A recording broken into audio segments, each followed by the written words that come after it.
Mamon, o Deus do dinheiro. Ninguém pode servir a dois senhores, porque ou há de odiar um e amar o outro, ou se dedicará a um e desprezará o outro. Não podeis servir a Deus e a Mamon. Prezados ouvintes, o versículo que acabamos de ler faz parte do conhecido Sermão do Monte, proferido pelo Senhor Jesus Cristo, e que está registrado nos capítulos 5, 6 e 7 de Mateus. Neste chamado Sermão do Monte, o Senhor Jesus foi explícito quanto ao correto uso das riquezas terrenas. Repetindo o texto, ninguém pode servir a dois senhores, porque ou há de odiar a um e amar o outro, ou se dedicará a um e desprezará o outro. Não podeis servir a Deus e a Mamon. Não está aqui o Senhor dizendo que o crente não pode ter bens materiais. O que ele deixa bem claro é que não podemos servir as riquezas como se estas fossem um ídolo. Lembremos que em 1 João capítulo 5, versículo 21, o apóstolo João declara: filhinhos, guardai-vos dos ídolos. Mas das riquezas devemos nos servir para adorar a Deus e amparar as pessoas necessitadas. Em 1 João, capítulo 3, versículo 17, diz: quem, pois, tiver bens no mundo e vendo seu irmão necessitado, lhe encerrar as suas estranhas, como estará nele o amor de Deus? É uma pergunta muito interessante e importante. Os que se servem do dinheiro estão agindo dentro da ordem que Deus estabeleceu na sua palavra. Agora, existem pessoas que se fazem servos do dinheiro, não o têm apenas como Senhor de sua vida, mas como Deus de toda a sua existência. É por isso que o dinheiro era visto pelos contemporâneos de Jesus como o abjeto mamon, cujo nome provém de uma palavra aramaica que significa riqueza. Por conseguinte, mamão é a riqueza que se opõe a Deus e conscientemente ignora-lhe o senhorio. Quem na verdade era Mamon? É provável fosse ele originário da mitologia caldaica. Alguns o identificam como o senhor das riquezas e o deus dos ávaros. De uma forma ou de outra, o Senhor Jesus adverte-nos e o faz com energia a que não sirvamos as riquezas. Se o fizermos, estaremos desagradando a Deus. Agora você pode talvez indagar o que realmente são as riquezas. Pode ser definida esta resposta como tudo o que pode satisfazer as necessidades humanas, sejam bens ou sejam serviços. E a Bíblia diz que tudo quanto existe é nosso, diz o apóstolo Paulo em 1 Coríntios capítulo 3, versículo 22, porque tudo é vosso, seja Paulo, seja Apolo, seja Cefas, seja o mundo, seja a vida, seja a morte, seja o presente, seja o futuro, tudo é vosso e vós de Cristo e Cristo de Deus. Isso nos deixa satisfeitos, consolados. Possuamos pouco ou muito, somos possuídos por aquele que possui tudo.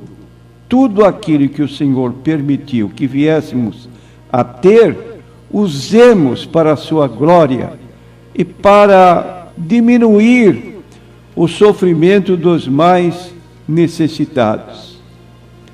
Agora, uma pergunta que nós levantamos: como se deve usar as riquezas? Será que a Bíblia tem orientação nesse particular? Porque há pessoas que possuem riquezas e esbanjam.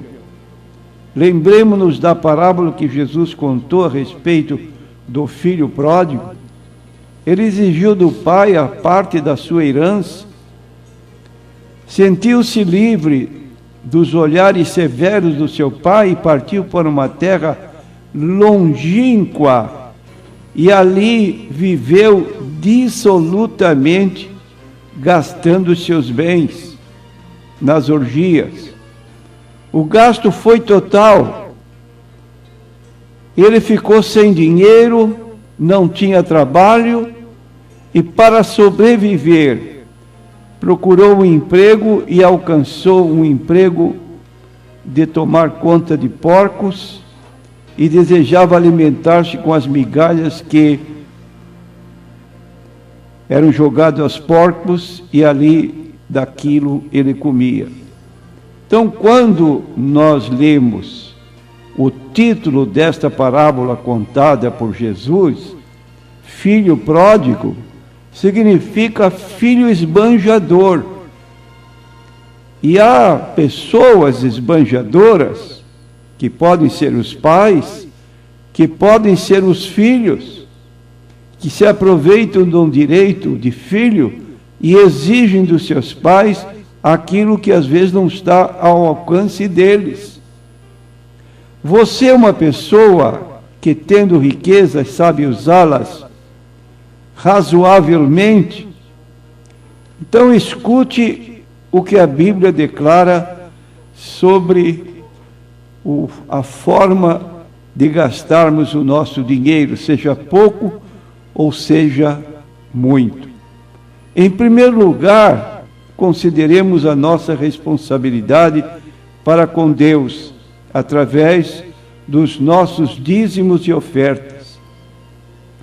Através de nossos haveres e bens materiais, demonstremos ao Senhor que lhe reconhecemos o senhorio sobre a nossa vida e sobre tudo o que dele recebemos.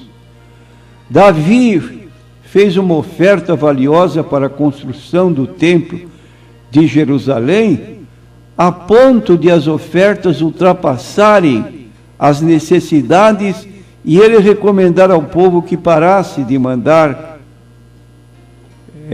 objetos, recursos para a construção do templo, que se efetivou nos dias do seu filho Salomão. E ele declara: tudo te damos daquilo que tu nos deste.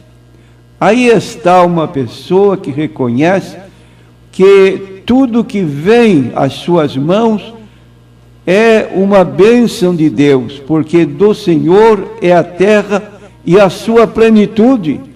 Nós somos de Deus, nossa vida pertence a Deus, e num reconhecimento de que tudo provém de Deus, nós reservamos uma parte que nós chamamos o dízimo, para atendermos à exigência da palavra de Deus. A primeira pessoa que pagou o dízimo, que está relatada na Bíblia Sagrada, foi um homem riquíssimo chamado Abraão. Abraão viveu mais de 500 anos antes da promulgação da lei de Moisés. Ele adorou a Deus com seus dízimos, e o registro dessa ocorrência está no livro de Gênesis, no capítulo 14 e no versículo 20. A lei não havia sido dada, foi dada 430 anos depois de Abraão está no livro de Gálatas, capítulo 3, versículo 17. Logo em seguida, no mesmo livro de Gênesis, que é o primeiro livro da Bíblia, nós vamos encontrar o neto de Abraão, filho do seu filho Isaque. Em Gênesis 28, versículo 22, fazendo um voto de pagar os dízimos a Deus, tudo que ele ganhasse.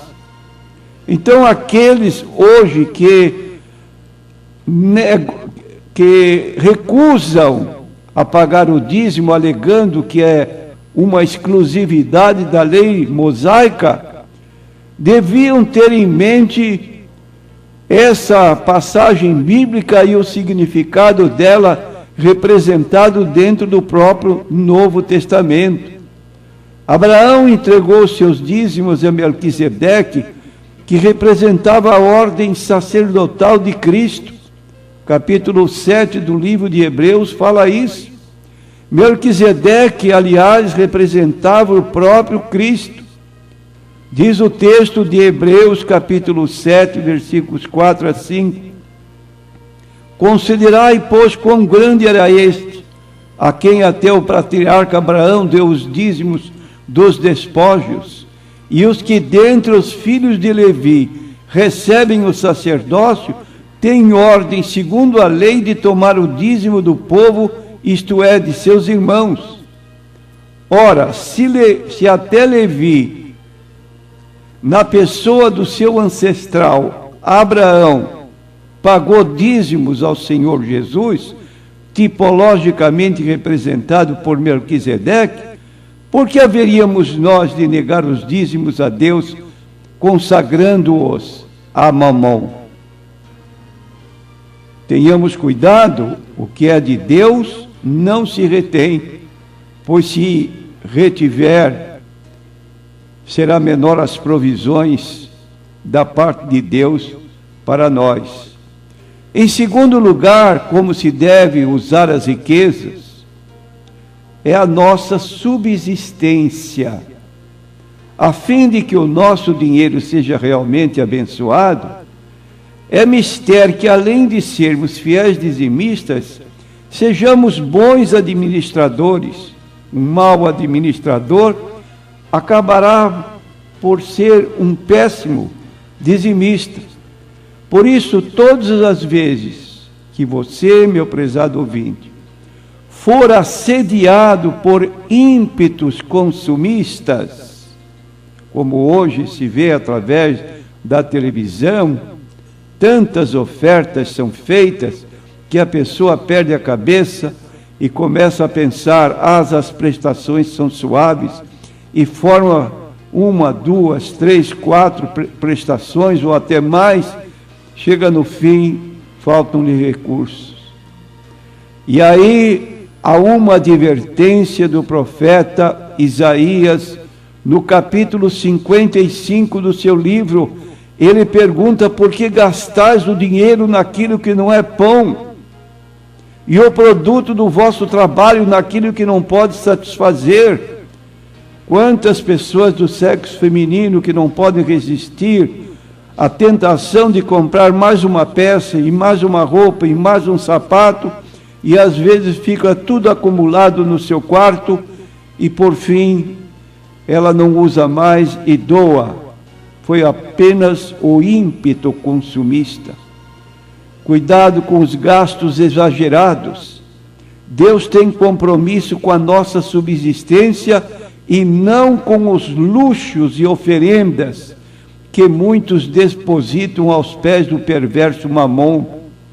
O crente que for sábio haverá de safar-se das armadilhas proporcionadas pelos cartões de crédito, cheques especiais, agiotas e outras modalidades que comprometem as nossas finanças.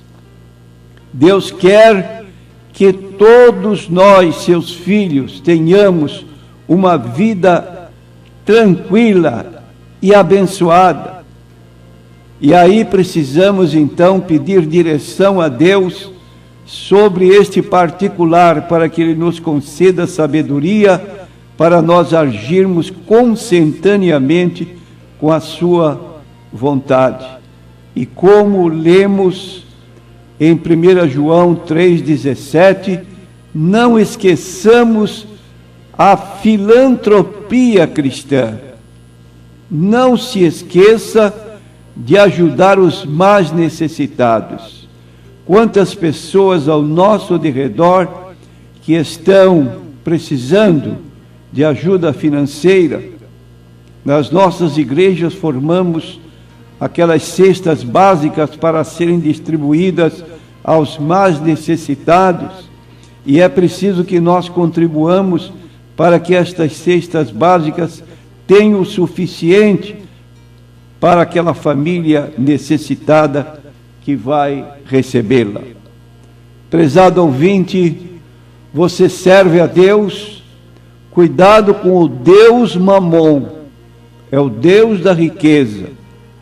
Ele quer se assenhorear da nossa vida e fazer que nos esqueçamos da nossa responsabilidade para com Deus. Filhinhos, guardai-vos dos ídolos. Amém.